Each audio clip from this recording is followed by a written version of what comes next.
Get ready to rumble! Coming to you from the home of the fishingest bridge in all the world! This is Beach Talk Radio. Right, everybody, and welcome this evening to the Candidates Forum. We're so happy to be here at Royal Scoop. We've enjoyed ice cream before. We haven't gotten a chance yet tonight, but we will get some. My favorite, espresso chip. What's yours, dear? Vanilla. Wow. Okay. All right. You ready to get this rumble ready? Yes, we are here at Royal Scoop on Fort Myers Beach for the second new candidate forum. And the way the forum is going to work, if you have, thank you, Dave, if you have questions that you want to ask the candidates, you can type them in the chat box. We have a live audience here, a nice big audience here at Royal Scoop. So if the folks in the audience have any questions, we are going to have them ask the questions. What we've done for the candidates, we pulled names out of a hat, and we have the order. Patrick, John, and then Karen are going to do the open. That's how we're going to start it off, and then we're going to go right to questions. And there you can see your three candidates for 2 open seats. Can we get a big hand for our 3 candidates? Very nice.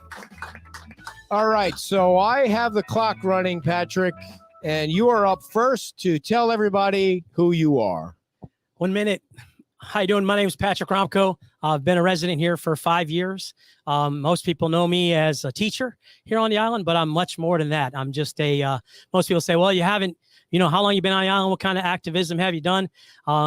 Most people might not know me. Some people down here, businesses that have been around here, but I'll tell you who does know me, and that's the people on the town council currently. Roger knows me. They have emails from me. They have phone calls from me because I'm a watchdog. And I've been a watchdog for people that own businesses when they get pressure from the town, that's me. I'll go to bat for them. I'll go to bat for you. And most importantly, though, I want to let you know, though, I've been in business for 25 years prior to me being a teacher. I had a heart attack and changed my whole life. I had to get out of the restaurant business. And that's why I moved to becoming a teacher, because it's less stressful, I guess. But anyway, 25 years of restaurant bar management. I've worked for a district manager at McDonald's. Was my last current location. I operated the largest nightclub, restaurant, and bar in the city of Chicagoland area, 42,000 square feet. I've restarted about 11 Potbelly Sandwich Works started when they had 7 Potbelly Sandwich Works. And I was definitely an integral part of their operation. We got it up to about 52. So if you want to know more about me, romco.com or give me a call. Thanks, everybody, for coming out tonight. Thanks, Jeff and Kristen and the Royal Scoop crew for hosting us tonight. Thanks to Beach Talk Radio for another opportunity. I'm John R. King. I got involved in this when I started working with condo associations on the beach and otherwise about the window tinting ordinance that the town had. They had a very restrictive 15%. We urged them to go back to the state standard of 45%. And after a long process, we were successful in doing that. Along the way, I found out that I didn't see a lot of leadership from this town council. I didn't see a lot of communication from the town council to the citizens or the business owners, and I didn't see a lot of common sense. So I decided to get involved, and get involved I did. I've held meetings, or discussions at least, with a couple of the county commissioners, Ray Sandelli, newly appointed Commissioner Mike Greenwell. I recently met with Sheriff Marcino about the community policing that is going to be coming. Got his buy-in. Got his buy-in to support getting federal grants to help bring in more officers and save the taxpayers some money. Hi, I'm Karen Woodson. My husband Mark and I moved to the beach. We bought 6 years ago. We moved here 4 years ago. I immediately hit the ground running, as I always do, getting involved with every aspect of the beach. I'm the Vice President of Operations for Friends of Lovers Key. I've been on BORCAB for 4 years. I've been on LPA for 2.5 now. I understand, I know the inner workings of this town council. I know the people. I know who to go to. I know how to get the answers, that type of thing. And it's what made me run for town council, is because what I saw, I basically didn't like. There's a lot of issues there. There's a lot of things I think we need to improve, a lot of things we can change. You know, I've spent 40 years in HR management, from executive search, starting out, to startup companies, to huge corporations. So many times I'm the only woman on the management team, as I would be again, the only woman on the management team. So if you forget my name, Karen Woodson, just vote for the woman on the ballot. Thank you. All right, thank you all. And you don't have to sit down, by the way. If you want to stand up, if you think you'll be heard better, you can stand up. There's no rule to sitting or standing. Well, we decided that we didn't need a speaker because it was so close, but that's the only reason. Everybody else can hear. Yeah, only for the Facebook and the YouTube crowd, which we have. So if anyone has any questions, Kim and I are going to ask a question. You can type it in the Facebook chat, or you can get ready and raise your hand. We'll pass the microphone over. So I'll ask the first question, and John, we'll go down the line. Since our last forum, do you still believe the town manager should be replaced? And do you think you have the votes to make that happen? Yes and yes. Wait, say that again. No and no. No. I said yes, and I believe the votes would be there, yes, with the new people coming on board. I think all you need is the 3 votes. I think Dan supports time for change. I think Jim does as well. I don't know, he's been as outspoken about it. And I think from what I've heard, and at least from the other 2 candidates, that we all agree it's time to move on. So with 45 seconds left, why? As I said, I don't see a lot of communication from this, and I think that's driven by Roger, the town manager. You've got some folks from Times Square that own businesses here that know they're left in the dark too many times about what's going on, especially with, I'm sure, a subject that'll come up about the Times Square renovation. You have to communicate with these people. They don't maybe live here, but they're paying taxes here. So they have, in my eye, just as much a right to express their opinion and know what's going on, maybe even more so than the average taxpayer and voter. You know, as I said before, there is a process here. We can't just walk in and boot the town manager out. We have way too many issues going on. We have way too many things in the works. I do believe that we can do a search. I'm pretty good at that. We can do a search. We can find out who the talent is, who wants to be part of our community, who shares like-mindedness, who shares in that open communication, that transparency, making this a welcoming town, a welcoming organization, a welcoming town offices, which we don't have now. Once we find that person, and I totally believe we will, then it depends on the timing. You know, how close are we to the end of Roger's contract? Should we go ahead and make the change immediately and get the new people going?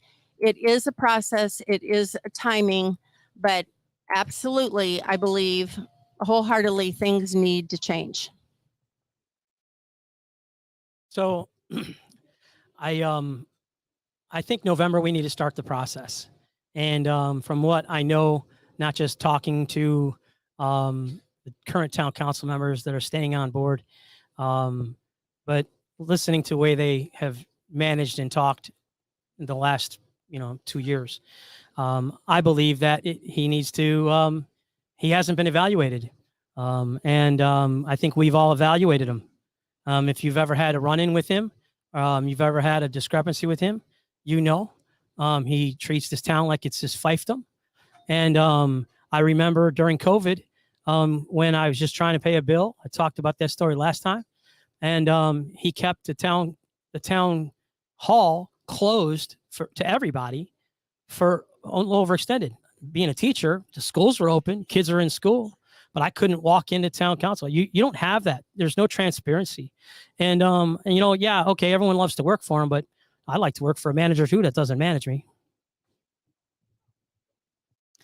All right. Well, I spoke earlier to a couple of town councilors just to get an idea of how much time is required for this position. And I was shocked.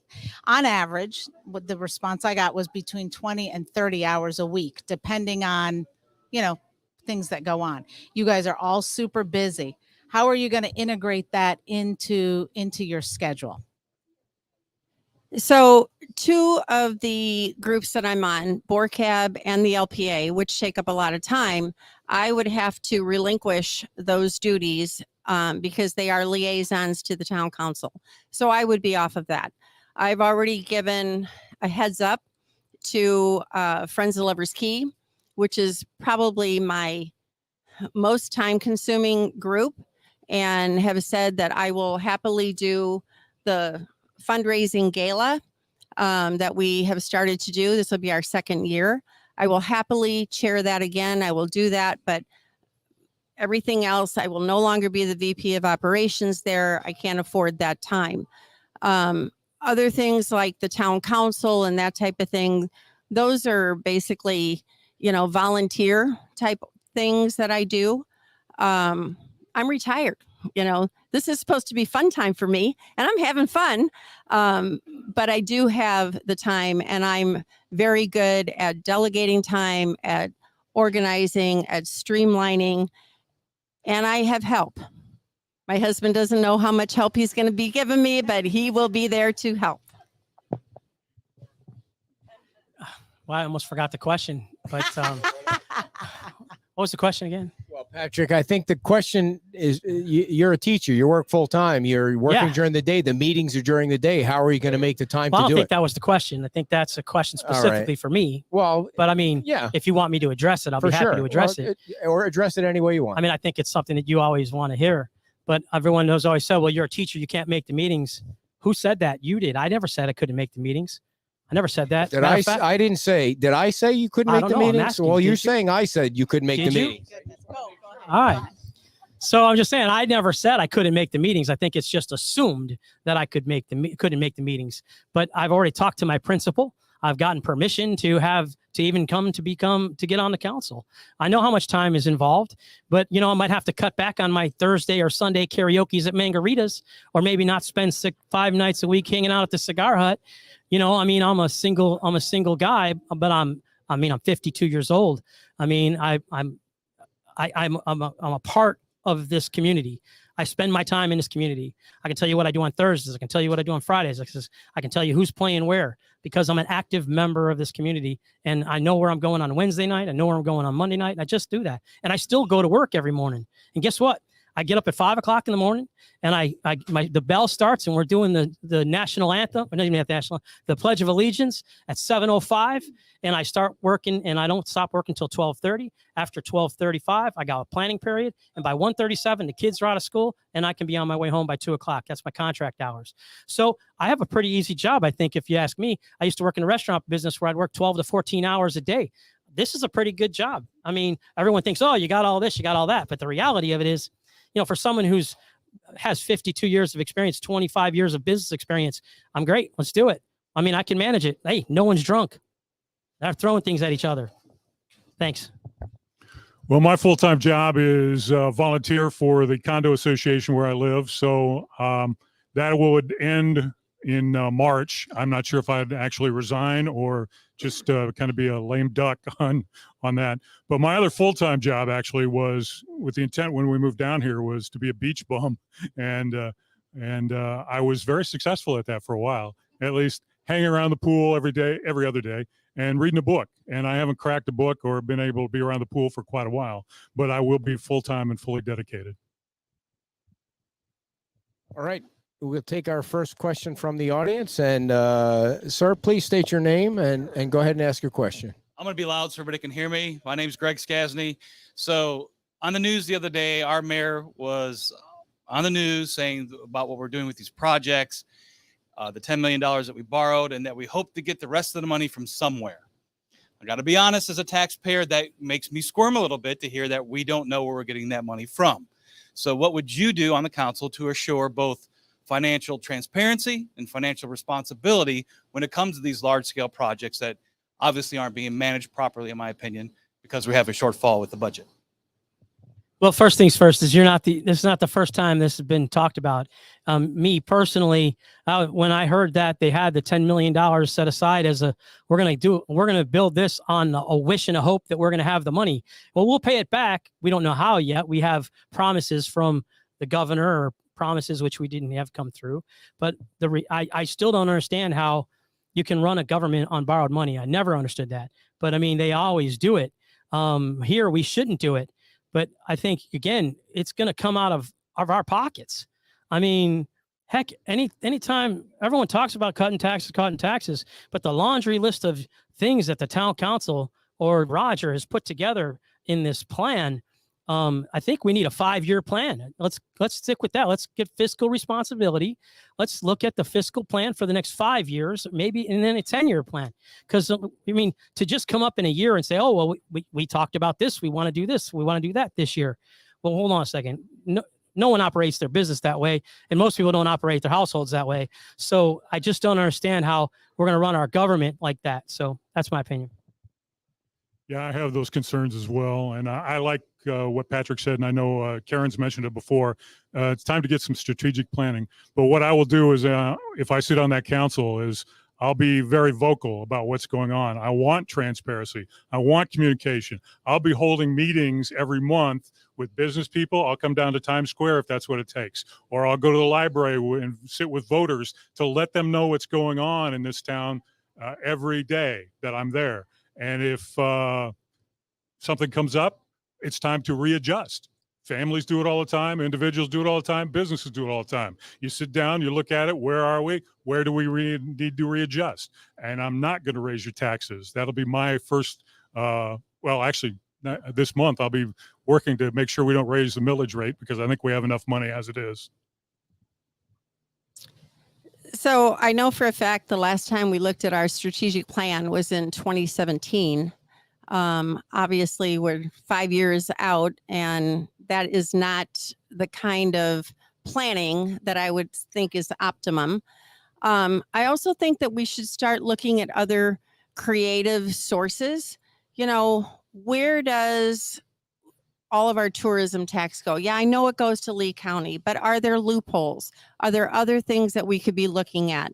If you look at our whole permitting process, everything that it takes to either get something built or remodeled in the town, Why couldn't we streamline that? Why can't we get things up and running and built, and then they get charged taxes as soon as it's a go?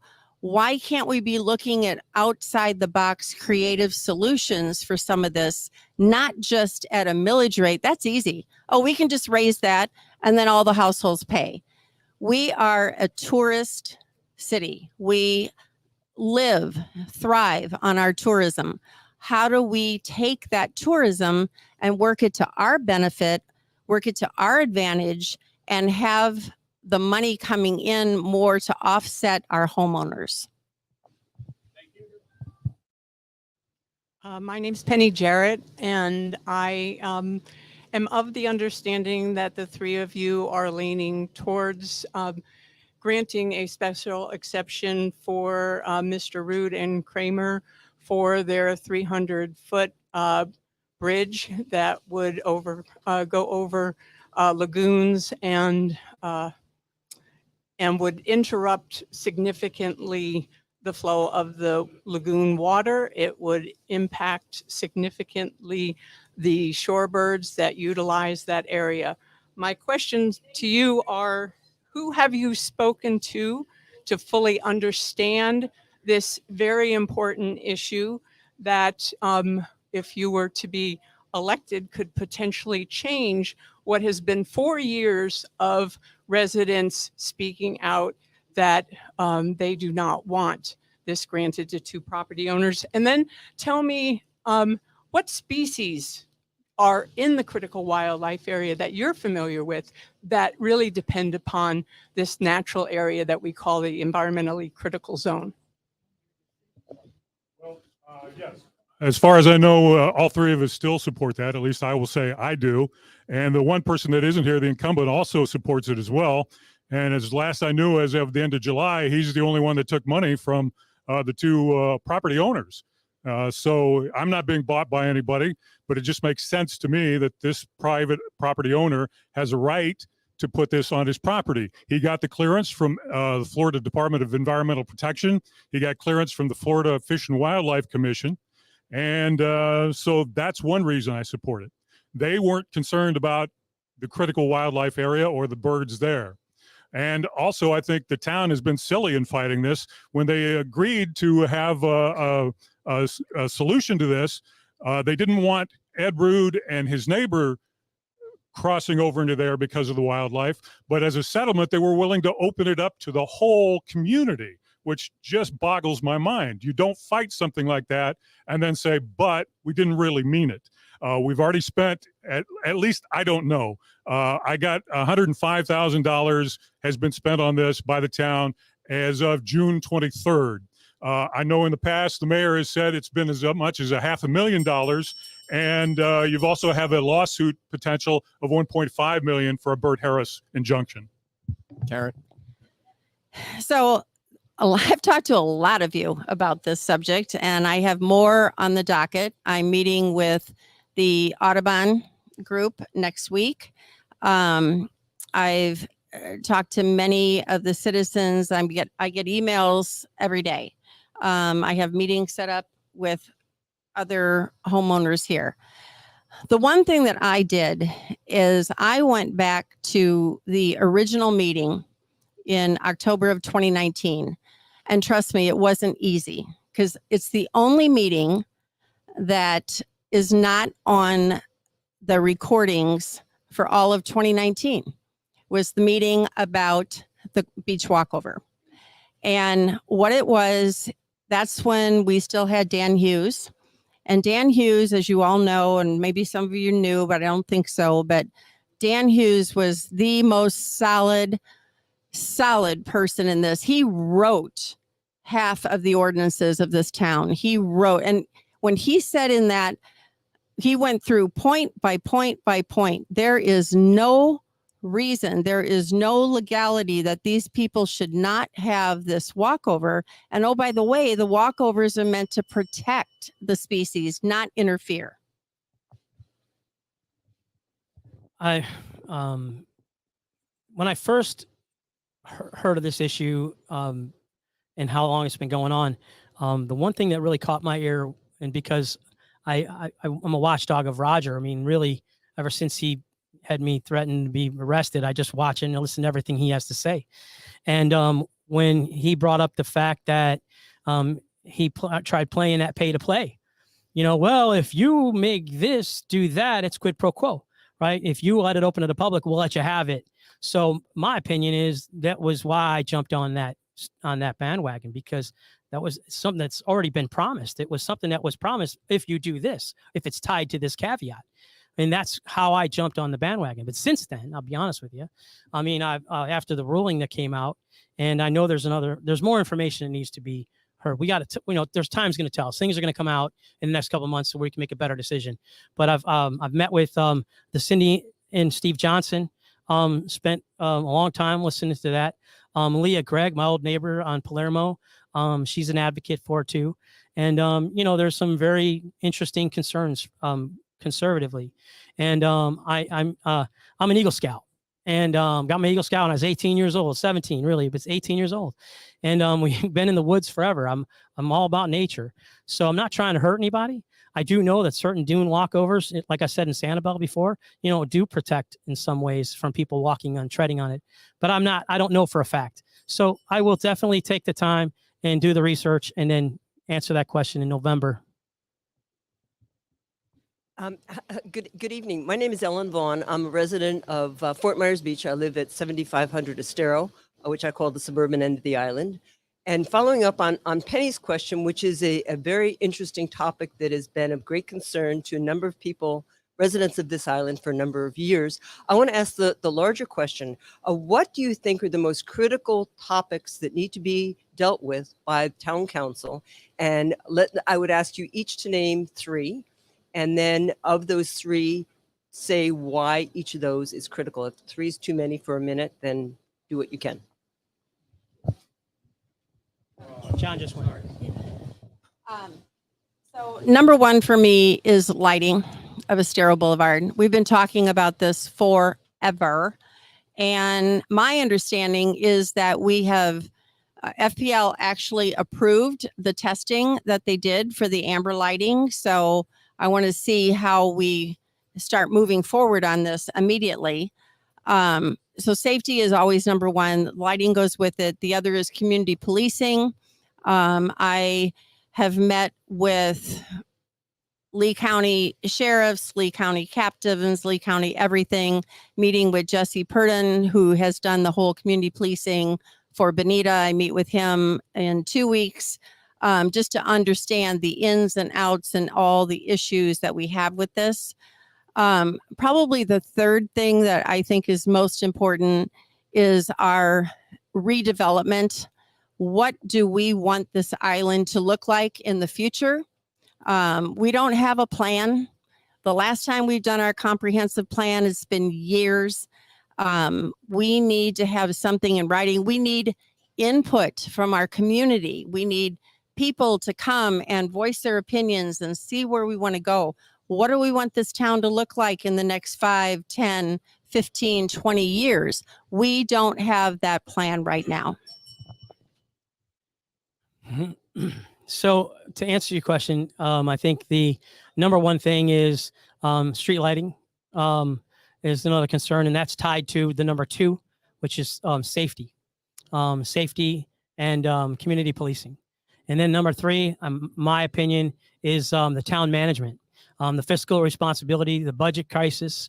Well, it's not a crisis. Apparently it wasn't a couple of months ago, but now we're looking at giving raises and spending more money. And I think we need to stop that first before we can move on to all the other little projects or moving on to what we're going to do next. But I think those top 3 are very important, especially with me. Community policing is one of my biggest ones. But honestly, I think what you need, and what I think is, I love the way Fort Myers Beach is currently right now. I mean, we're losing people, we're gaining investors, and it's changing. It's changing now, and I think the town council needs to focus on that in the next four years. But I would hate to see 4 years from now that it looks completely different. That we went from 4,000 voters to 2,000 voters. Thanks for the question. I think I'd agree with the other 2 as well. except maybe I'd all have them all on the same line. They're all very important. The lighting issue is extremely important.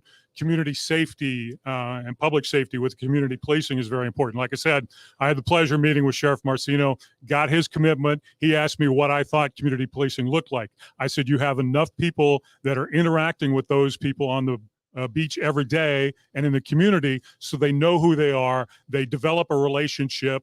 I'll cut it to the chase and say it was almost like Rudy Giuliani's broken window policy in New York. You take care of the small things first and you avoid the big things later. And also, like Patrick said, I believe transparency, communication, and making this town hall work for you, not you working for the town. That's how I feel about it. Okay, did everybody answer that one? I'm losing track here. Okay, so we have a question from our live studio audience. I have to scroll back here because we have so many people. We're up to 11 people now. I'm just kidding. It's from Dave says that who's up?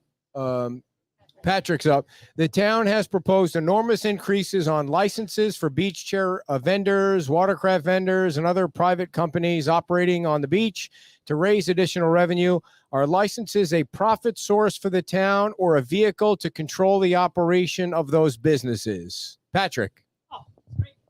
And we have some business owners here currently that have been a part of the process of vengeance again from the beach patrol, where there's certain agendas to increase the amount of revenue by ticketing.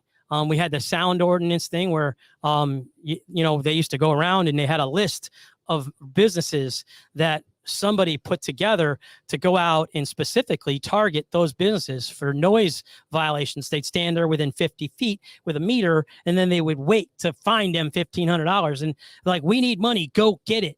And listen, that's what he did with the parking. It's $5 for an hour of parking now. I hear it all the time. People like $5 for parking. It's cheaper to park in down the street here, than it is to park for 2 hours. But you look at the vendors, it's just another place where they're attacking to try to fiscally manage his irresponsibilities through fines and putting it on the backs of hardworking, good business owners. It's my understanding that the fees have gone up to like 11 to 1,200%, and that's just asinine. And also, I don't think legally you can balance your budget or make it a revenue stream by these license fees. That's not the way it's supposed to work as far as I understand from Florida code. So that needs to be cut out and cut back and addressed this month in the budget hearings that'll be coming up that the public will have the ability to attend. And just openness and communication. We saw it with the Bay Oaks folks, their increases that were kind of thrown at them instead of the committee being able to come forward. Thanks to Karen and others on that committee, they took a step back, ratcheted down those increases because they heard from you. Your voice matters. Whether you live here or work here or you pay in taxes here, you're very important to this community, and we appreciate it. And it's not what we should be balancing our budget on you folks. So let's just get on top of it, cut it back, and pay attention. Yeah, I don't know if it was all in fees increased, haven't been increased for 11 years. I know that was the case for BORCAB. But I want to see the formula. Where did they come up with these increases? Nobody has seen the reasoning for any of this except that we need more money.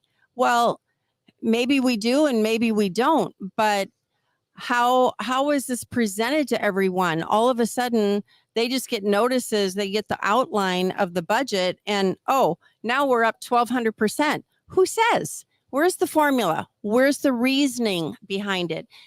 I could stand behind an increase, not 1,200%, maybe 10%, if I saw some value in it, if I saw a reason for it, if whatever the city has to do for these vendors, which I don't think is a whole lot, if you could show that there was an increase in price for that, maybe it would be valid, but I haven't seen any of that.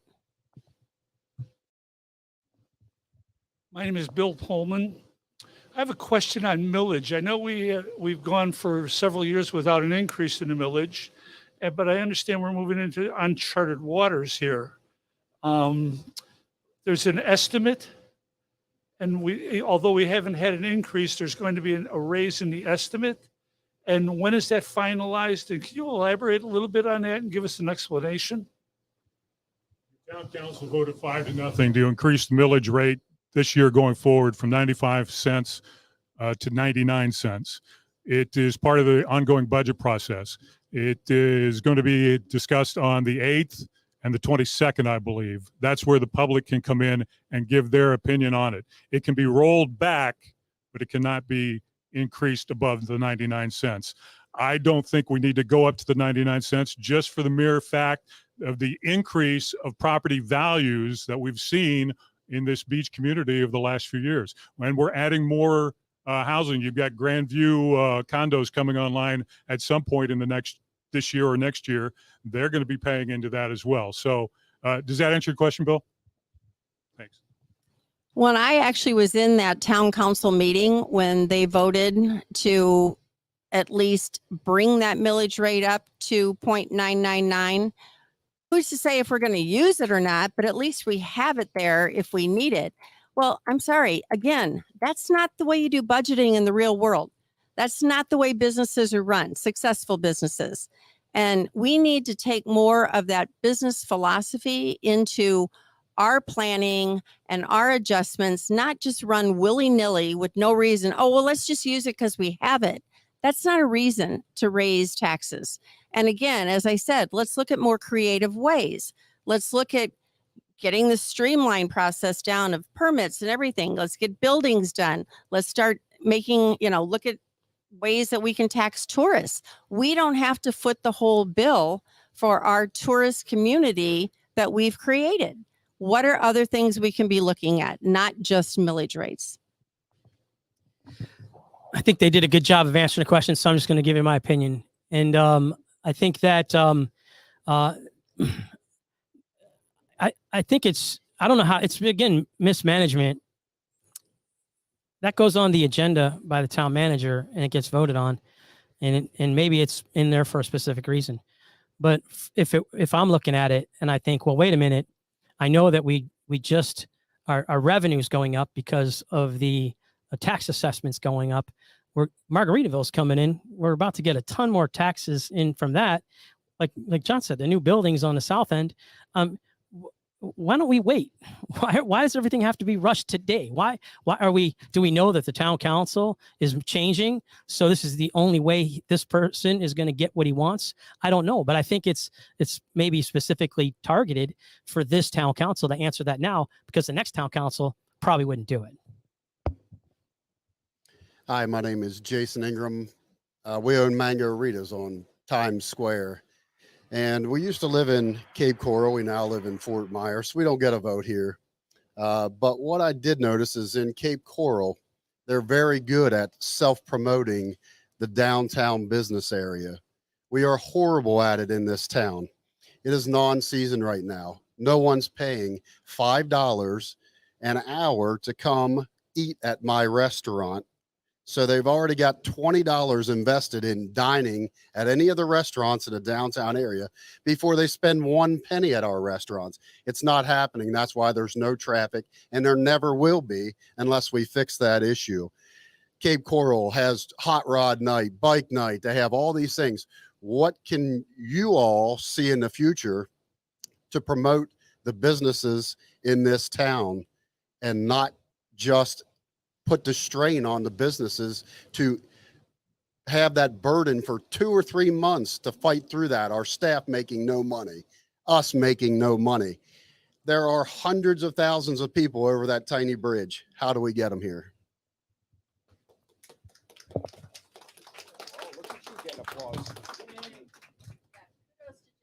I totally agree with everything you said. I know that we have a marketing department at the town. I know we have a marketing manager, but everything I have seen so far seems to just be rote. It's like, oh, let's change the logo. Oh, let's put up a sign here, but nothing proactive.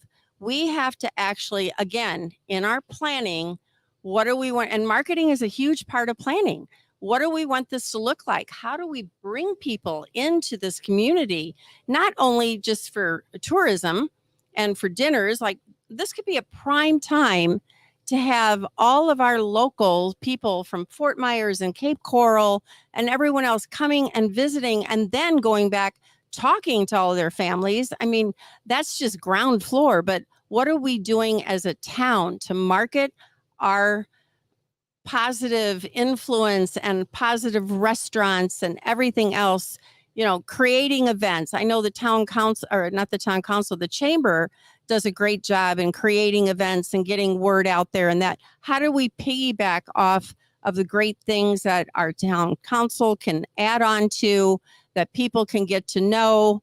And actually, and that whole parking thing, don't even get me started. That's a whole nother subject.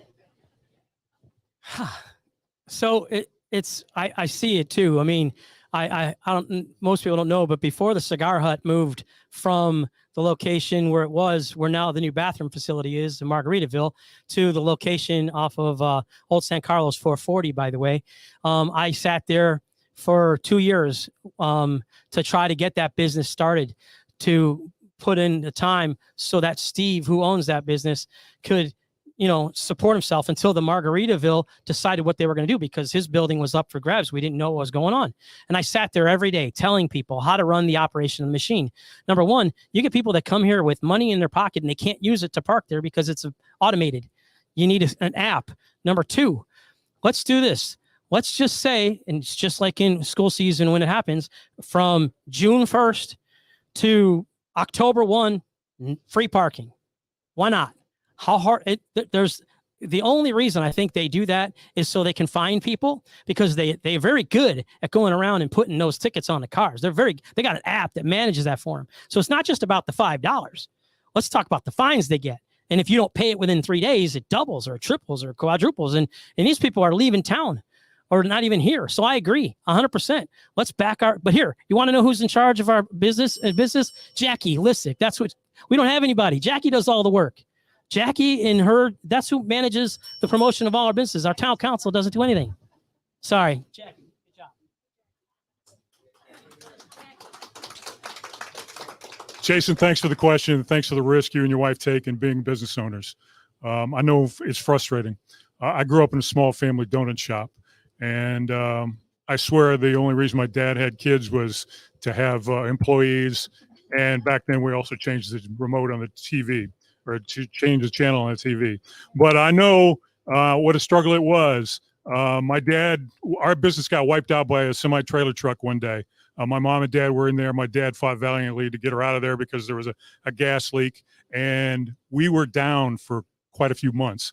And John likes to eat. And that's how John got to be 6'8". But I'm thinking that let's have a parking moratorium in the summertime. Let's do all we can to support you people. I'm willing to sit down with you, and if the chamber, and if we have people on staff at the town, let's brainstorm some ideas. I know I talked to Len at Nervous Nellies. He wants to bring back, I think it's the Pirate Festival or something like that. I said I'd be more than happy to sit down and work with him and look into it. So whatever ideas you got, I'm willing to listen.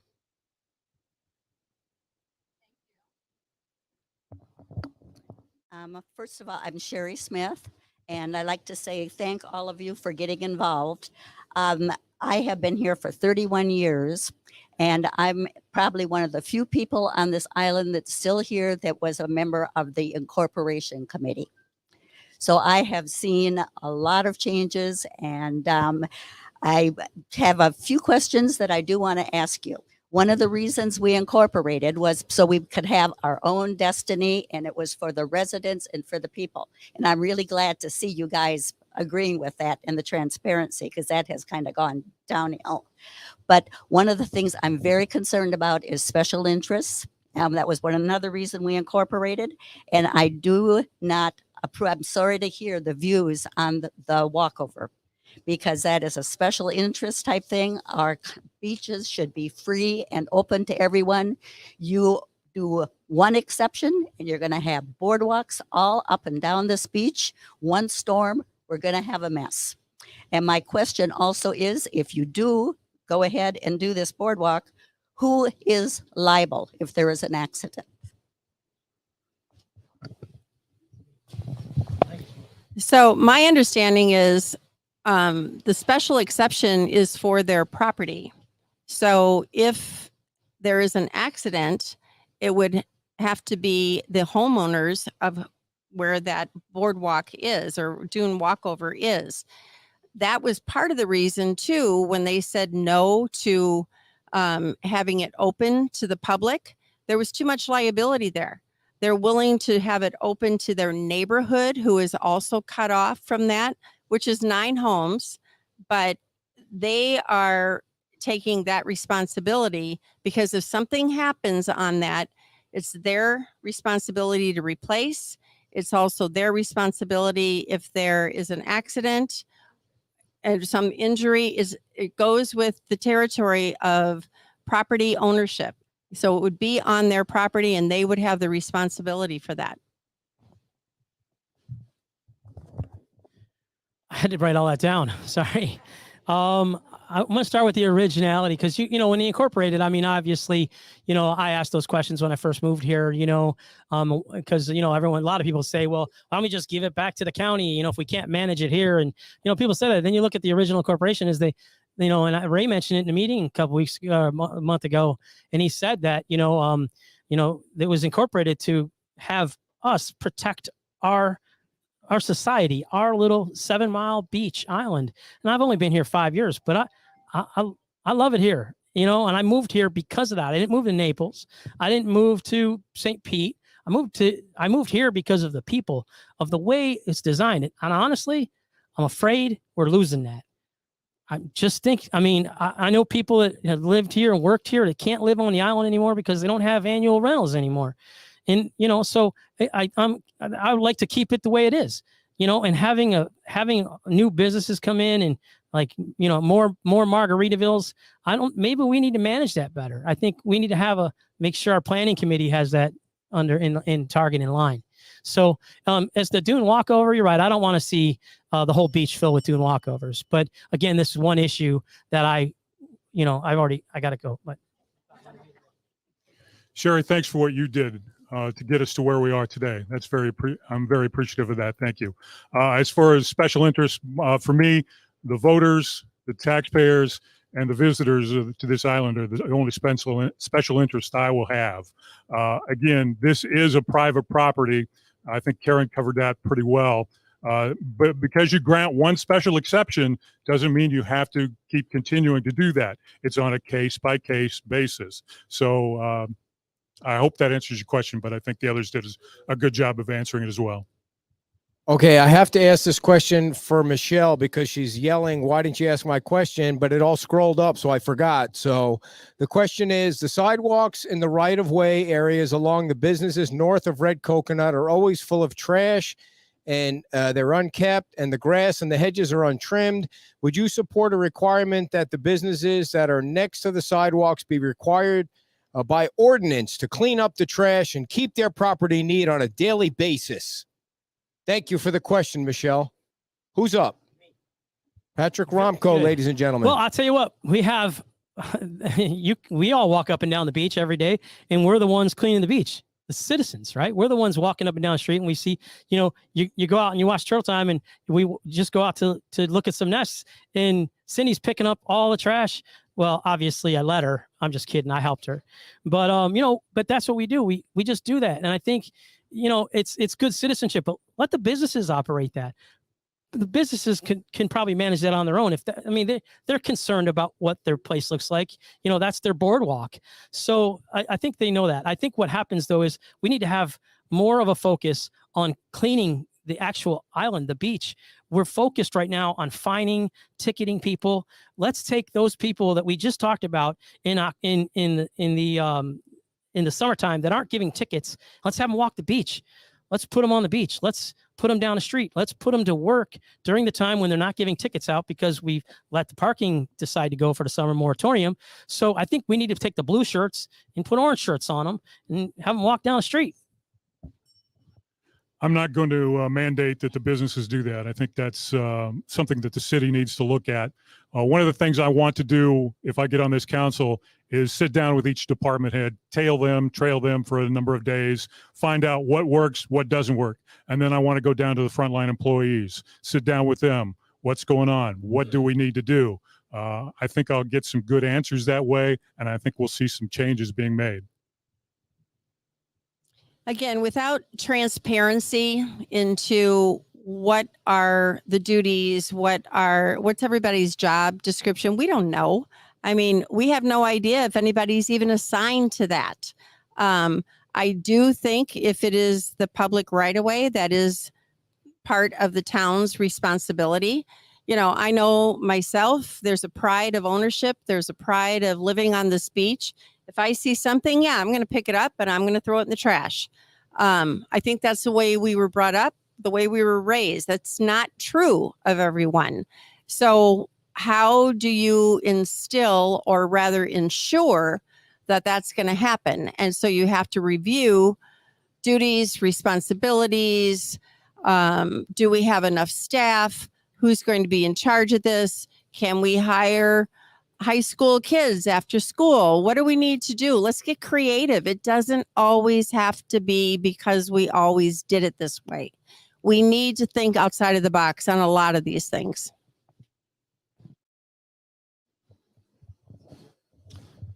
Hello, my name is James May. I'm a resident here on the island. I'm 26. Government happens at many levels. Obviously, we're here working at our local level. My question relates to our relationship with our county. As long as I've been here full-time for 4.5 years, coming up on 5, and a resident when I wasn't at school longer than that. I can't remember a time, as I've been a politically aware adult, that we've had great relationship with our county. As counselors, what are your thoughts on how to improve that relationship to help bring more people, more money, more workers, more funding here? We're the leading contributor of bed tax in the county, fiscal year 2021. We're giving a lot, and I feel like we're not getting as much back. And I think if we had that stronger relationship with our county, we could. If you would share any thoughts on that, I'd be very grateful. Thank you. I think it's kind of, at least my understanding, that we share seats with Sanibel and the TDC. We both bring in a lot of money. That's not acceptable to me.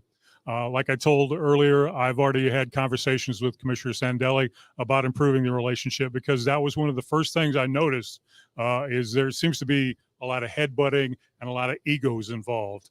And also, I've talked to new Commissioner Mike Greenwell. I want to sit down with the other commissioners, or at least have a discussion with them and improve it and open it up. I told the sheriff, I said, Sheriff, I'm here to work with you, not against you. I'm not always going to come with my hat in my hand. I want to come with some solutions, and you bring yours to the table, and let's sit down and talk about it. Yeah, this has been an issue for quite some time. I also have had various and sundry conversations. You talk about the time restraints and how are you going to get all this done and everything. We haven't even thought about adding in all of the presence that we should be in all the meetings at Lee County, be involved in all the decisions that are made.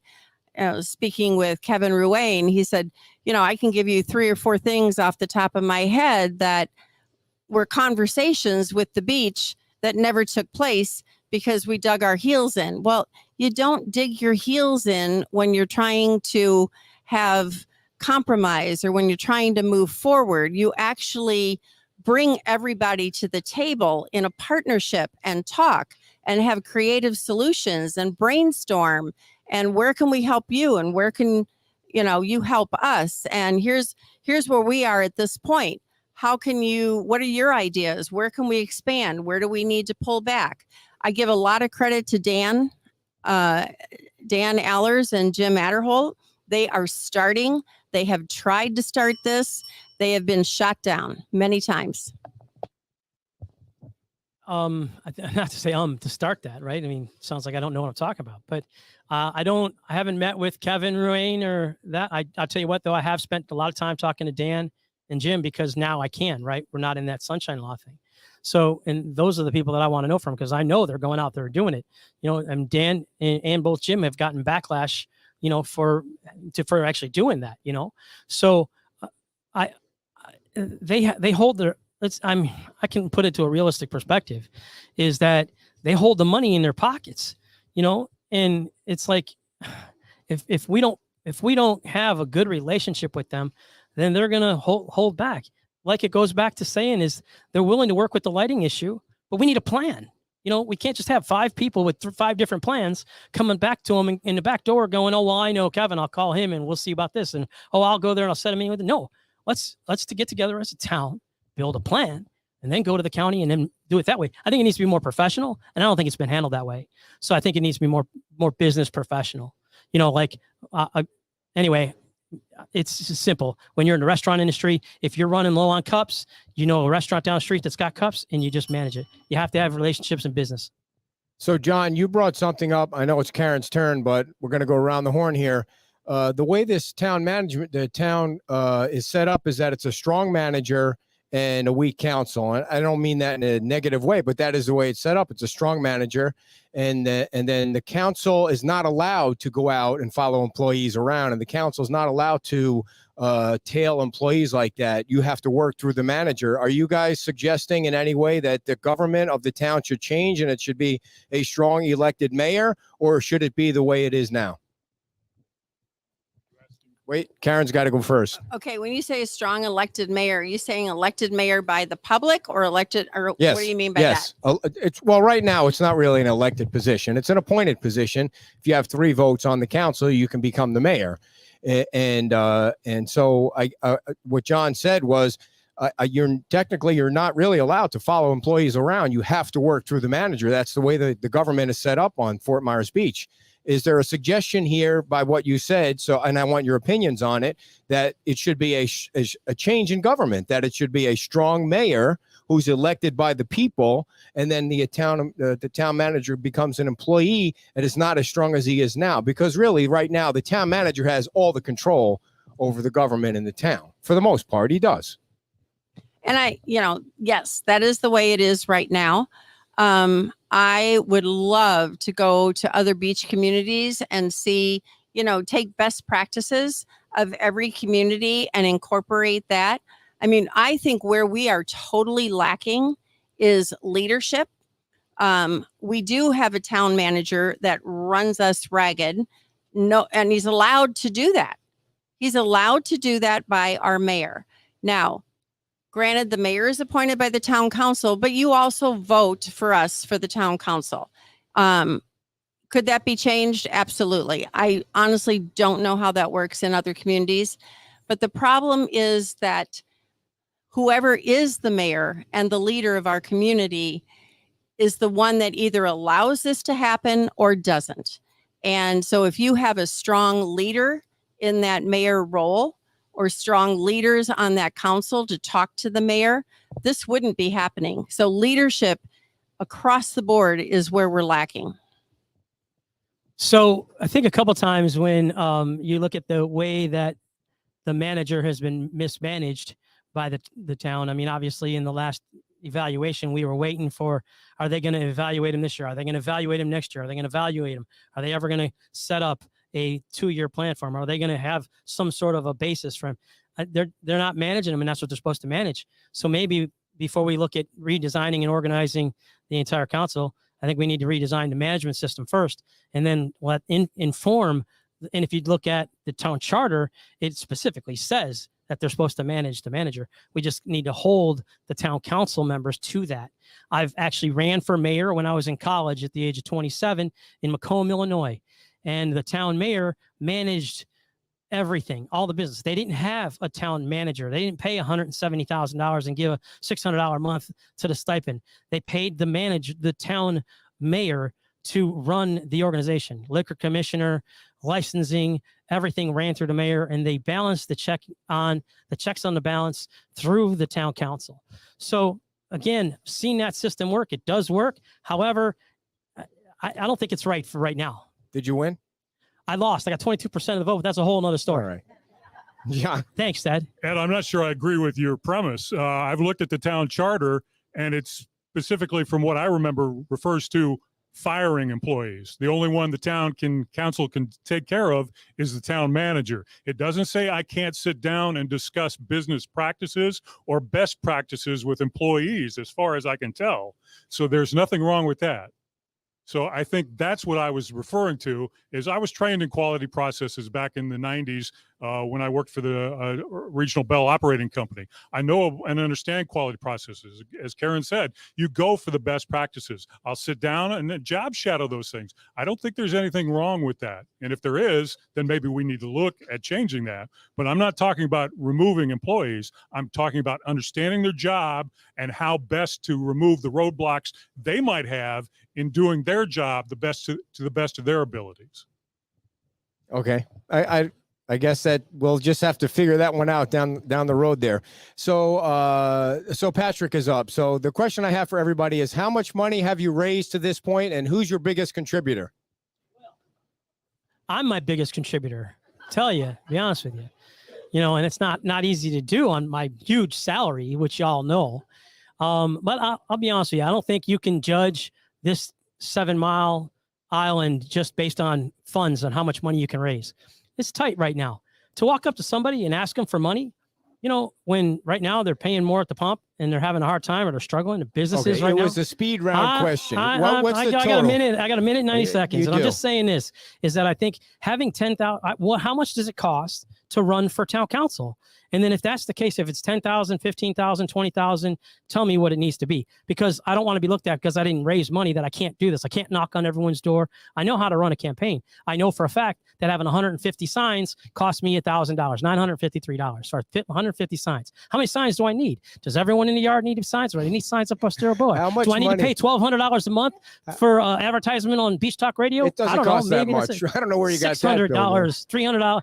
It's $600 a month. You can ask these two because they have advertised with us. I got to think. It's $600 a month for Beach Talk Radio. I'm sorry, but I can't afford that. I'll knock on your door.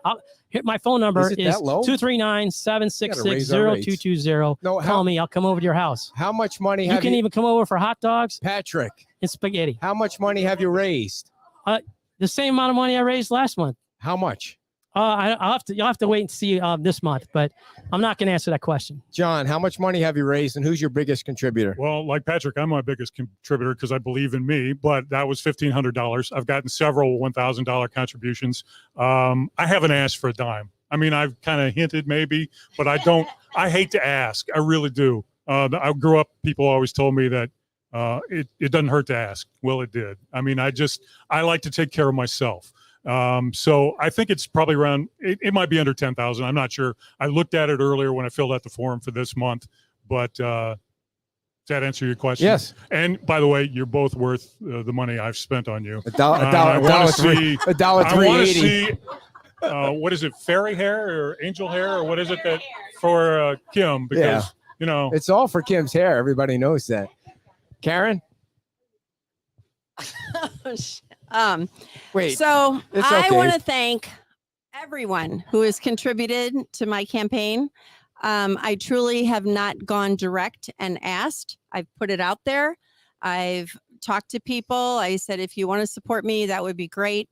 At the end of August, I've raised over $21,000.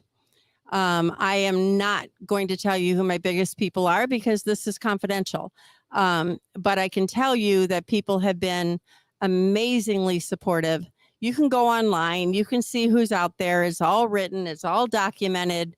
But yeah, I just want to thank everyone who has contributed, and I try to put it to the best work possible. Okay, I apologize. I didn't think that was going to be such a controversial question. It's all public knowledge.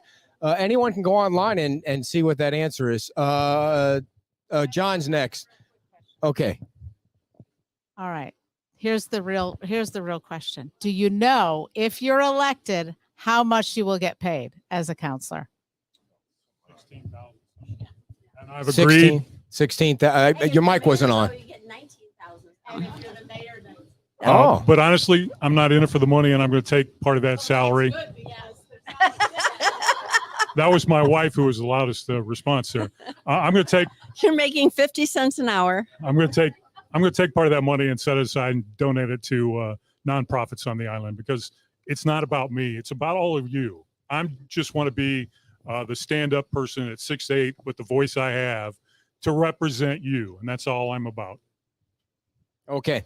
Who's Karen's up? Did you want to answer that? Or are you good? Everybody good? So everybody knows. Okay. Karen, who should be the mayor in November?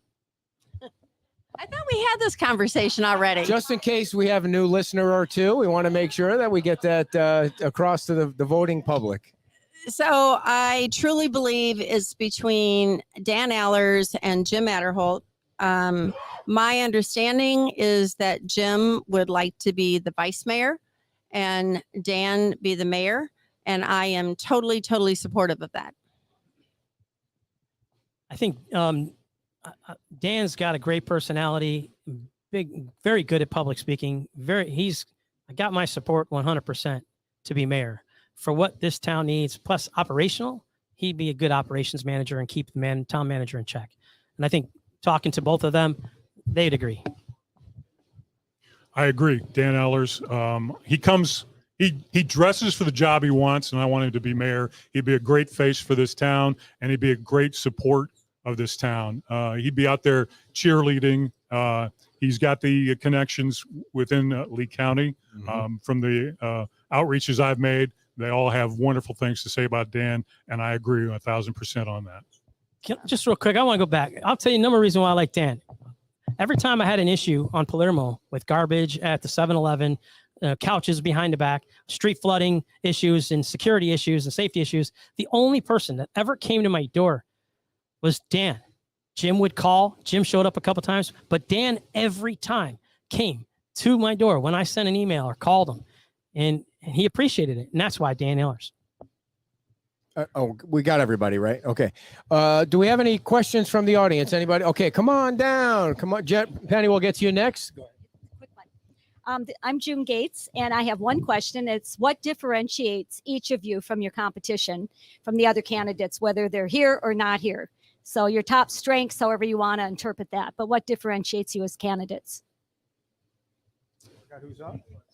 I think Patrick's up. Did I go right? I can't remember. Well, I'll be the shortest, probably. I don't know if that makes a difference, but I'll be the loudest. No, I'm very good at recovering businesses.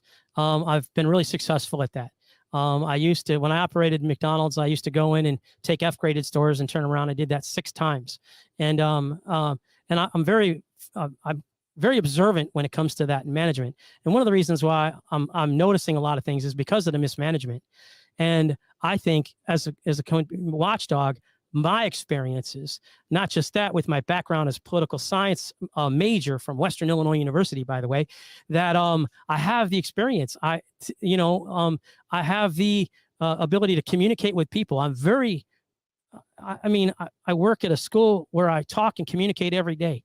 And I'm very good at that. I think my number one skill is people skills. Dale Carnegie taught me that. But the end of the day, I think that's where I'm at. But I'm more of a people person.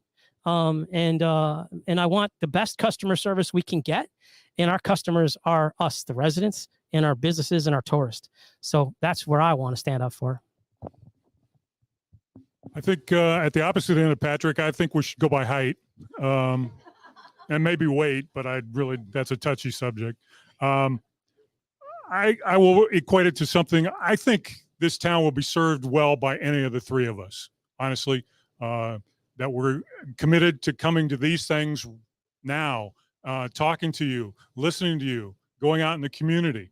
I remember Mike Greenwell in his first Beach Talk Radio interview talked about the time he met Ronald Reagan, an idol of mine. And he asked Reagan why he ran for the presidency. And Reagan said, I can stand up and say something, or I can sit down and shut up. God gave me my height. God gave me this voice. I'm going to use it for you people. That's sincere. I mean, to me, one of my 2 favorite movies, one is Mr. Smith Goes to Washington, because I still believe in that core belief of this country and what it was founded on, and the other is Field of Dreams. But I hope that answered your question. I think if you look at my background, I grew up in corporate. I grew up in business, from startup companies, entrepreneurial companies. we built the vision that we proclaimed. I've always been on the leadership management teams of every company that I've worked with, director, VP level on up. As I said before, I've always been the only woman on every one of these. So I know how to maneuver and work in that environment. I have been doing the work.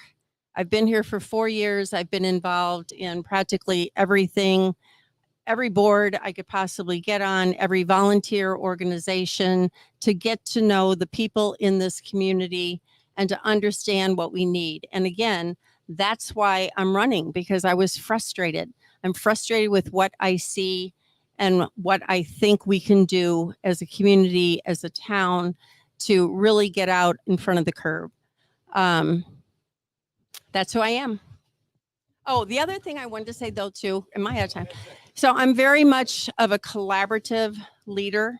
I agree in partnerships. I encourage input. I encourage collaboration. I encourage people to come to me and talk to me, and let's solve problems together. Let's be transparent. Let's be open-minded. I wanted to go back to the special exception for a minute, and just in hearing your answers and replies, there's a couple of things, because this has gone on so long, 40+ years, that I hope I'm correct, I think I am, that the idea of giving public access and then the negotiation that regarding total public access versus a neighborhood access. During the hearing, Anita Saracita, who was mayor at the time, brought up and voted, because the neighborhood was not public access, that was just 5 or so properties, that then in a meeting that did not involve the public, it was some sort of mediation sort of thing. It was never ruled upon. It was a discussion regarding, do you want to open up your property to make it total public access? Maybe we'll talk about that. But it was never a determination that you do this, then we'll give you a special exception. And that's really very much how I understand it happened. The second point to be made is that Dan Hughes wrote up his comments regarding an LPA meeting where only Ed Rood and perhaps Kirk Cromer attended. Those of us who are more knowledgeable about the impact this 298-foot bridge would have on the shorebird species, those that nest, those that feed, those that rest, the numbers are quite high. I do the wildlife surveys for that area. When he learned more about this issue from Audubon, from the residents, from the biologists, from all of those, he actually took a different view. Gail Crabtree Pergoli can verify that. The second thing is that COVID has hit everyone very hard. And I hear the questions and all, and they're very valid. It's, business and residents and doing all that. At the south end of our beach is an area that is so critical, so special for the birds. It also provides an area that is unique and is very, it's not like the rest of the island that people walk and go and enjoy. I have friends who happen to be at Castle Beach and don't want that bridge to obstruct and change the natural view of their area. So I would request that council candidates really be open to learning, not just, oh, I hearsay, or this was decided. Do you know what species are going to be impacted by this 298-foot bridge? Okay. Well, I wasn't here 4 years ago, but I do a lot of reading and I do a lot of research. It was a settlement proposal. It was rejected by Kramer and Rood because they didn't want the liability of the whole town using their property. I can completely understand that. As far as I live at the south end, I live at Island's End. Part of that area is roped off every year to bring in black skimmers, terns, and other birds. And I'm going to tell you, that may not be staying there because the state wants to put that cost back on the property owners. And the property owners are giving up their property for how many months a year to bring in those birds. So I think that needs to be looked at as well, because we've sat in meetings with FWC and FDEP, and they said, we don't have an agreement right now. We are operating under an old agreement that will go for another year or two. After that, the state wants to turn the cost of bird monitors over to us, and that's not acceptable. It's our property. I can honestly say, Penny, that I don't know the exact species. I know they're shorebirds. They are native to this area. When I have been back there, though, I looked at where the dune walkover is projected to go, and the shorebirds are actually way down on the sand. They're not in there. And when I listened to the 2019, and there was an attorney there, and there was all kinds of things going on, but the definition of a dune walkover, dune walkovers exist to protect native plants. No more walking through the environmental native plants. That's what they said in the thing. So I look at this, and there's been so many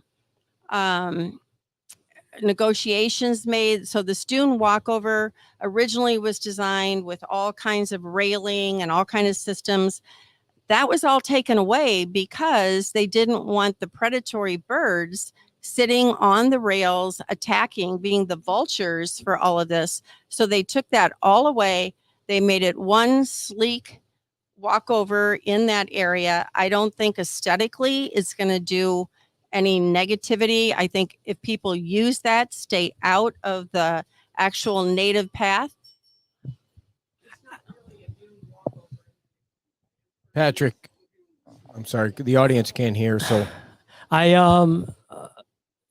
they don't know the bird species exactly. I know that they're shorebirds. It's all I know. I walk by them, and I know that they're endangered. And as a scoutmaster and a scout, we've always tried to protect endangered species. We always educate our children on that. And I'm all for protecting those birds. I 100%. I think the dune walkover issue, I think I've already answered that question. So I'm gonna. All right. It's okay for you to defer your time back to the moderator. That's okay. No, you cannot pick up, John. Stop trying every day. Stop I trying don't to think cheat. the dune walkover is going to be something you're going to be able to even see. All right. Unless you're in the penthouse of one of our buildings. That means stop, John. Okay, we're on to Okay. the next question. But I don't want to stop. Well, we have a question from our audience, our Facebookers, and some of them are yelling at me to ask the question. So, and if you need 90 seconds for this one, it's really a good question. John, not that anyone else's question was not good. I didn't make it seem like that. I'm sorry. But you'll understand where I'm coming from. It wasn't my question anyway. We want you to define what you believe is a good or strong town manager. I start? Yes. I'm going to go with the answer on the board over there that says, I do not know what I'm talking about. You sure you want to go with that one? No, I don't. I like to laugh. One of the things you'll find out about me is I love to laugh. I don't take myself seriously. I take what I do very seriously. A strong town manager. I want somebody that is open to feedback and communication, knows the job, works well with their people, and works well with the residents, taxpayers, and visitors of this island. I believe a town manager needs the absolute expertise in zoning, in ordinances, in the laws, that type of thing. However, they have to do it with a mindset that this is a community, and it's a small community, and it's a very different job, I think, from a Lee County perspective than it is from a Fort Myers Beach perspective.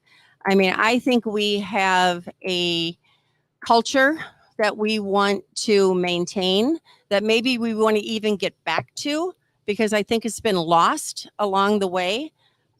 We don't need to have all this hierarchy and pounding and fist pounding. I mean, when we go into the town's office, it should be open arms. It should be welcoming. They should be hiring people that understand our mission, our values, our culture that we want to project. They should have all the expertise and knowledge and the detail, the laws, the ordinance, all that type of thing. But there's a balance, and there's also transparency, which we have not had for years. And that has to change. First thing I'm gonna say is team player. I mean, we need somebody that's going to manage the team and work with when you look at the town council, it's like a board of directors, and you can look at all the deficiencies that we have here. I mean, I wouldn't hire him in the first place, but, based on his credentials. But again, I'm not privy to that, but I do know that in order to operate in that realm, you need to have the commitment of servitude to the public. But not only that, the respect of the town council, to give them 7 days before they put an agenda, not just drop agendas out there, to not have a narcissistic point of view, to not have an agenda hidden that we don't know about. I mean, let's raise taxes, let's make money. I think that we need somebody who doesn't have that way of thinking. And I think we need to have someone that has more of a team and a community way of thinking. Let's ask the public first before we just go ahead and say, let's do this. That's my opinion. I would just like to say that I think we owe a big thank you to Kim and Ed for making this possible so that we can learn about everybody. My question is to you, Ed and Kim. There's four people that are. Is it possible? I think there's one more that we're holding, right? Is it possible to have all four here so we can find out this information on the fourth one?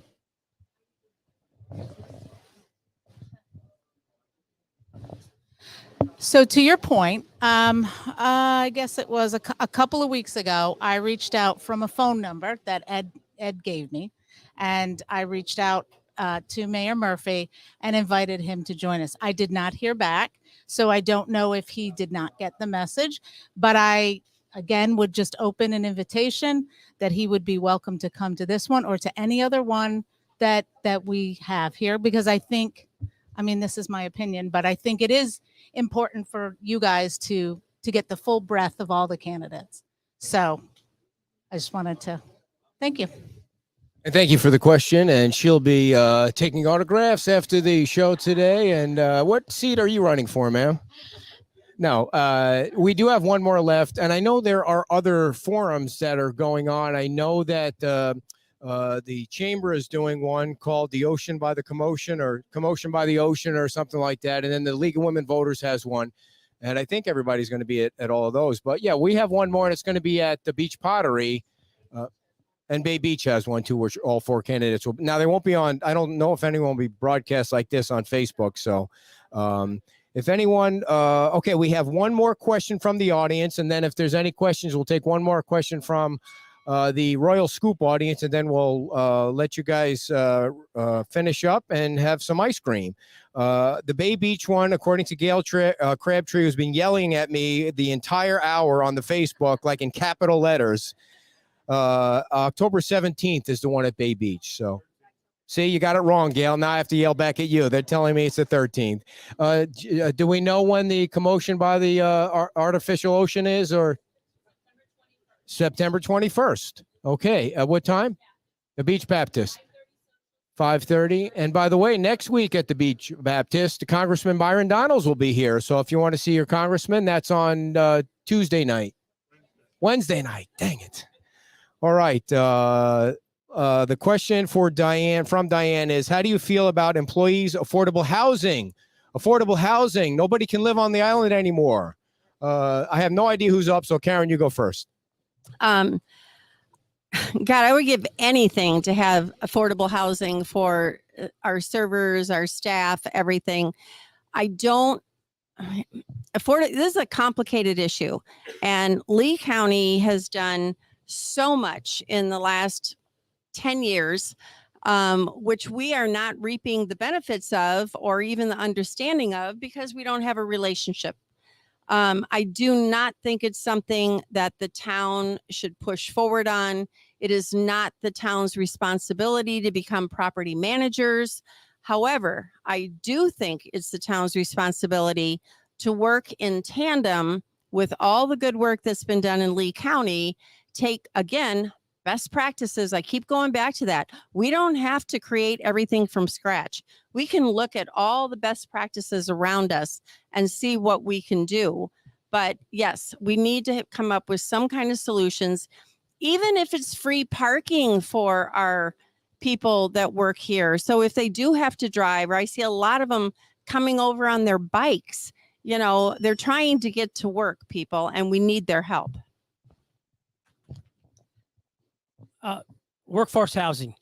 I don't see a solution in sight where it's affordable. Trust me, I have to try to fight to pay it every month, or to pray that it's going to stay that way too, right? I mean, I have a commitment to stay with where I'm at now for the next 5 years. So I have a 5-year lease, if anybody was wondering about that. I couldn't afford to buy a house here on the island. Everyone knows I'm a teacher, you know, but I made that sacrifice. You know, I mean, it's a sacrifice. I used to make a lot of money working for McDonald's, you know, and working in the restaurant business, but it also gave me a heart attack, and I survived a widowmaker at the age of 47. So I lived this life on that way. But I'll tell you what, I know what we can do. We can get them here. We can shuttle them over. We can have an additional parking maybe somewhere off the island and get them over here and put a bus lane in. We can manage that. We can make traffic easier for them. We could actually build or have built and work with somebody to build, or let the ordinance open up a little bit to have a parking garage put in. I just think that that's more of a solution than the housing issue, is to get them here, give them the free parking, give them access, get them here quicker so they don't have to wait 2 hours in line, because most of the kids that are at school, they can't come to work here because they can't afford to wait 2 hours. I'll just say ditto to what I heard from Karen and Patrick. But I like Karen, I'm adamant that the town should not be going out there buying properties, trying to convert it and attract people to live in those. I'll be willing to work with business in whatever capacity we can, whether that's tax incentives or abatement or something like that, to make it affordable to bring apartments. Or, you know, I know the Vice Mayor Curley had talked about one property down at the other end of the island and closer to me. And I just don't see that as something the town should be buying. But if somebody wants to step in and buy that, yes, then let's work with it. Let's cut costs as far as permitting or those kind of things. And again, work with our county and our state partners as well. Jason Ingram again from Mango Ritas. Not sure if everyone here is aware of it or not, but as you walk down through Times Square, every business that has chairs or tables sitting out on that patio property that's brick pavers, we pay for that. We pay $12 a square foot. So every 4 blocks you see cost me $12. I have a fairly big area, so you can imagine what that costs me every year to rent that space. Now the town wants to approve a new project in the downtown Times Square area. Walk down there now, tell me what it looks like. It looks horrible, right? So I pay that money every year along with the other businesses down there, and it is absolutely not kept up, not at all. I'm willing to paint my own area at my own expense to make it look better, because our guests deserve that. Our citizens deserve that. My question is, new project comes in that costs millions of dollars. What can we do different? And it's not the town employees' fault. They're awesome. They do their job. They do what they're told. They come down. They trim the trees when they're told to. They pick up the trash every day. So it's a leadership issue. It's a town manager issue. How do we correct that to make sure that we're not throwing millions of dollars away that in 10 years it's going to look like it does right now. Jason, that is not the focus of town management right now. The focus is on taxation. It's on penalties and fines. It's not on beautification. It's not on walking the beach and picking stuff up. It's just not the focus. And, obviously I know what you're talking about. And but to take care of yourself, what about power washing it every once in a while? But we went and painted it. What was it, 3 years ago? They painted everything. It looked really great for about a month. But then everyone's like, well, we'll just paint it. And you know what? It's called a slumlord. Sorry. But, they make you deal with it. And I'm not that fan. I think we need to manage it better. Again, I've said that since day one of me coming on here. And the whole thing is this: we need to make sure customer service. We need to make sure that, that's the Times Square area. We don't even have, the sunset celebration anymore. We're giving up on the Times Square area, and we're moving it down the street, right? We put the new stage in. But I think that's our central focus. That's where I spend most of my time. That's where I think when I bring people down here, that's the place I want them to look at. But I don't want it looking like New Jersey or Chicago. Well, he's from Chicago, so I guess you could say that. Everybody on Facebook, Jason, direct your I'm comments surprised to this him. didn't come up since what I read where the plan to renovate is pushed back again because we're going to get $1 million from FDOT that we couldn't get from the previous budget, but we can't do that in the same fiscal year because the governor vetoed it. It doesn't mean that we can't do upkeep, and obviously we've been falling short of that. And I if I were you, I'd want a refund, and maybe I'll work with you on. Yeah, I understand, and I appreciate it, and thank you. But yes, I'll sit down with you if I get on this council. I'll bring whatever city manager we have, and we will talk and we will listen. And that's something I don't hear a lot about this current town management situation. Is there's not a lot of listening. There's mostly just talking and telling, and that's not how I operate. I think there was a lot of talk in the beginning about having all of our owners and renters and all of our businesses involved in this planning. And to my knowledge, that didn't happen. I think there might have been one meeting maybe 4 years ago or something like that. So first off, we need to get that collaboration going. We need your input. We need to understand, I hate to say it, but there could be a little bit of, let's just let it go so bad that they'll be happy with anything. I don't want to think that that's true, but in the back of my mind, I can't help but think that. We don't have a grant writer. We don't have an official grant writer that goes out and looks at every possibility of getting money for this town, proactively writes those grants, asks for money, gets that money in. We go for the big stuff. We go, we try to cherry pick. No, we should be going for everything that's out there. Being on Lover's Key board and all the grant money that we went after to build the Welcome and Discovery Center and the donors and that type of thing, you need someone totally focused. In a town, you might need one or two. We don't have that right now. So that's just a change in structure, a change of philosophy moving forward. Before we wrap up, everybody, can we get a round of applause for Jeff for having us here? Thank you so much for Jeff and his wife and his family and everybody. And Kristen, and by the way, they'll be open for ice cream if you're after the show here. And next door, they're going to be open a little later for drinks and food if you want to go next door to the Tuckaway and have something there. And what? Oh, just drinks, no food. Sorry, this crowd, it looks like a food crowd to me. But thank you to my lovely wife for doing her hair tonight. I appreciate it when she comes to the show and has lovely hair. Her contact fell out tonight, so she only has one eye. She can't really see out of the other eye. So if her questions came out, it's because she only had one eye.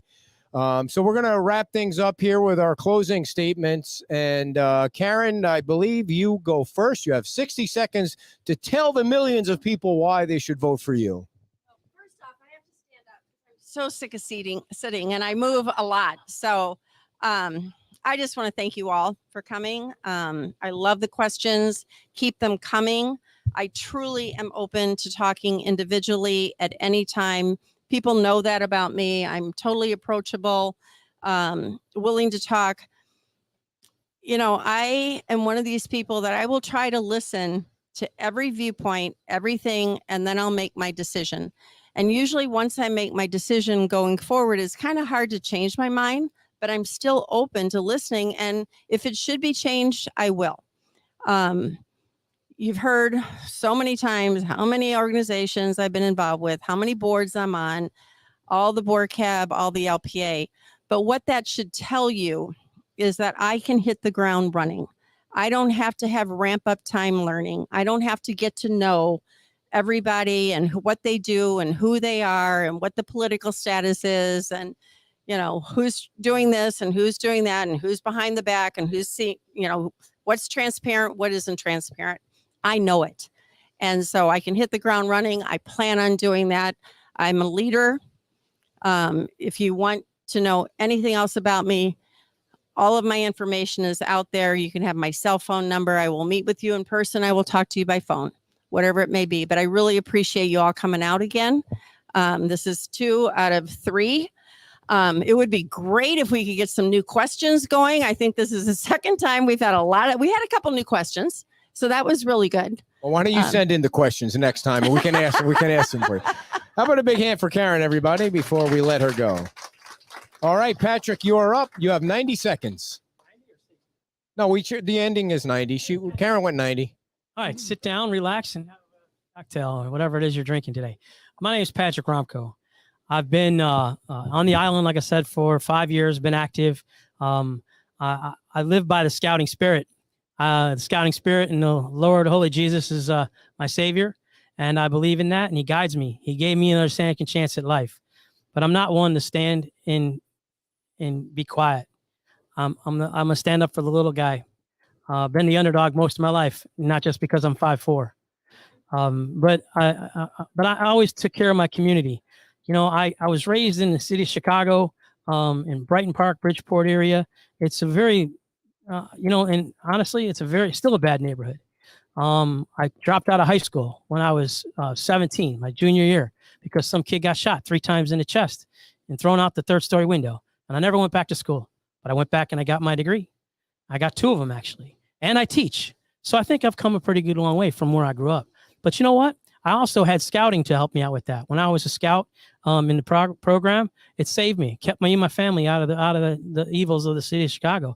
And I went back to that unit when I was out of high school, out of college, and I became assistant scoutmaster. And I'm still the assistant scoutmaster. I spent a week with my troop this year because the scoutmaster currently has back issues. So I went up there for a week and volunteered for a week with them. I'm not giving up on them, but I spent 27 years of being in the scoutmaster to help these kids in the program. I'm not a person to sit down and just take it. I ran for this town council because, I'm not a Facebook junkie. I'm not just going to sit and say, let someone else do it. Patrick Romko, everybody. Thank you, Patrick. And to round out the show tonight, John King. Well, I'm not going to stand up because I think it would take most of the 90 seconds to help me get up after sitting here for so long. But I want to thank Patrick. I want to thank Karen for being here. I want to thank Jeff and Kristen and the great crew at Royal Scoop Fort Myers Beach. Thanks to you, Ed and Kim, for putting this on again. Thanks to everybody that showed up and asked their questions. I appreciate it. Listen, I'm John R. King. I get involved. I bought a condo. I got involved and got on the board there. I moved here. Now I want to get on this town council. I'm not even waiting until possibly getting elected to get out there and do the work. I've talked to the county commissioners about improving this Lee County relationship and Fort Myers Beach town relationship because I am a stakeholder here. I'm a resident and I'm a taxpayer. And damn it, you're going to listen to me too. And I met with Sheriff Marcino. Community policing is coming. Be ready for it. It's going to be a good thing. It may not be day one where you see change happening, but be ready. It's going to change, and it's going to change for the better. I also bent his ear about the homeless situation that has been infested in Times Square. There are people that need help. He's got a hot team. The county has a hot team, homeless outreach team to get them there. But what I got from him is if it's just the folks that don't want to do a damn thing, we're going to ship them up to Charlotte County, and I'm going to hold him to that. So thank you for the time. Thanks for being here. And I've enjoyed meeting so many of you. This has been a lot of fun. My wife and I are having a blast. Thank you guys for coming. Thank you all for coming. Have some ice cream. And we'll see you tomorrow morning live from Pete's Timeout. And dear, thank you so much for being part of the show today. Thank you, dear. Good night. All right, everybody, we're going to let you go do your Friday night thing. And we will be back tomorrow morning live from Pete's Timeout. We have a great show lined up for tomorrow. And, of course, I'll have the video at 7:30 where we walk around town and show you what's going on. We're going to go down Old San Carlos tomorrow and show you the brand new fenceless Bayside Park. And then we've got a great show lined up for you tomorrow. Thank you all for tuning in, and we'll see you in the morning. Bye-bye.